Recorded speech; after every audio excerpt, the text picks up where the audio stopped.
Welcome to Samba Samba. Enjoy the video. You start by verifying hardware compatibility. Check whether your laptop exposes PCIe lanes on the M2 or M PCIe slot and confirm mechanical clearance. Once done, power down, remove the battery if possible, and ground yourself.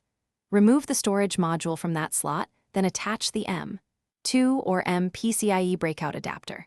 Secure the adapter outside the chassis so the PCIe X16 board can connect. Make sure the external PSU is off while you make these physical connections.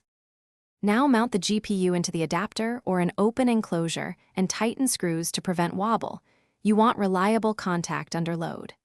Connect the required 6/8-pin PCIe power cables from the external PSU and wire the PSU's remote switch so you can power it independently.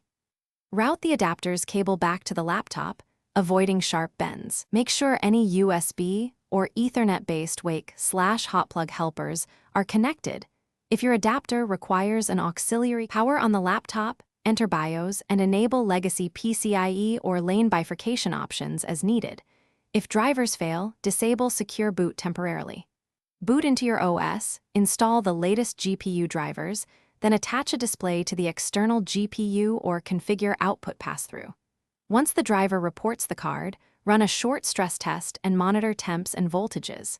If detection fails, make sure the external PSU is delivering power, reseat the adapter and connectors, and recheck BIOS PCIe lane assignments. Thanks for watching. Consider subscribing if we helped you.